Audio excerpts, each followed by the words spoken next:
Bonjour à tous. Je me suis toujours inquiété de savoir si mes élèves avaient un vocabulaire suffisant pour passer leurs épreuves certificatives. Je ne parle pas ici du vocabulaire en expression orale ou écrite en français ou en langue moderne, ni du vocabulaire nécessaire pour comprendre les consignes. Je parle du vocabulaire spécifique utilisé par exemple en sciences, en histoire, en géographie et en mathématiques. Avant que je ne vous propose les listes de vocabulaire, regardons d'abord les épreuves de CEB. Toutes les questions, comme celles que j'ai entourées en rouge, font usage de vocabulaire spécifique. Comme ici en histoire, ou encore comme ici en géographie, avec ces quelques questions. Puis vous avez aussi beaucoup de vocabulaire à maîtriser en mathématiques, notamment en solides et figures. Enfin, voyez plusieurs questions comme ici en sciences, et je vais vous montrer un exemple concret en électricité. Le voici. Et vous voyez bien qu'il y a du vocabulaire spécifique. Je me suis alors penché sur les programmes et j'ai remarqué avec surprise que le vocabulaire n'est pas clairement défini dans les socles de compétences qui sont actuellement en vigueur.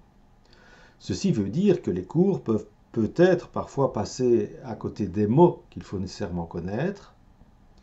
Les socles de compétences sont les compétences qui doivent être certifiées, entre autres pour le CEB.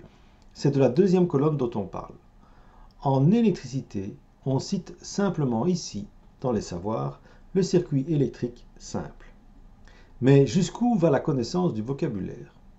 J'ai alors parcouru le nouveau référentiel de sciences qui se déploie petit à petit en primaire et plus tard dans le secondaire avec le nouveau tronc commun.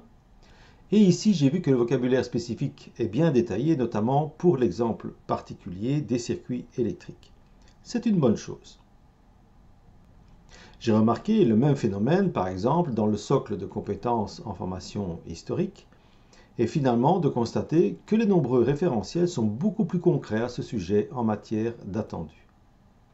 Alors, pour une aide substantielle au sujet de ce vocabulaire, j'ai construit des Quizlets, qui sont des exercices numérisés pour s'exercer à tout ce vocabulaire. C'est entièrement gratuit. Vous vous rendez sur écoleenligne.net, je mets la référence ici sur la fiche.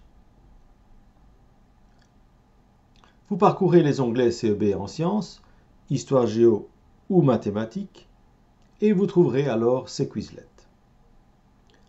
En mathématiques, ils sont par exemple répartis en solides et figures et en grandeur.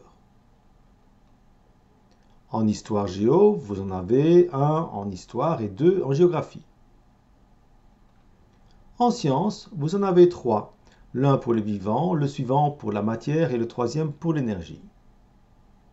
Au passage, vous voyez aussi que vous pouvez télécharger la liste du vocabulaire pour chacun des thèmes. En vous rendant sur l'application, vous pouvez apprendre de différentes façons. Essayez-les. Je vous montre par exemple l'application associée. Voyez comme vous pouvez le faire contre le temps aussi. Ou vous avez l'application test où vous pouvez choisir la façon dont vous voulez être testé avec le choix du nombre de questions aussi.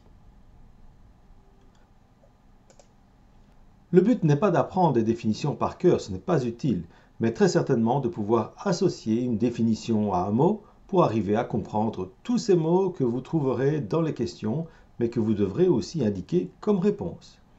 Et il ne faut pas oublier que le vocabulaire est nécessaire pour les questions de savoir, même s'il n'y en a pas beaucoup, mais aussi surtout pour les questions de compétences où on exerce en même temps les savoirs et les savoir-faire.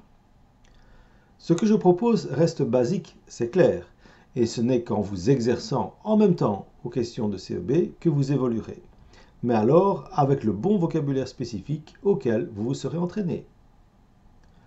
Vous souhaitez avoir la liste du vocabulaire pour le CEB? Pas de problème, vous allez sur le site www.écoleenligne.net et vous pourrez les consulter et les télécharger. Voilà, bon entraînement et bon CEB!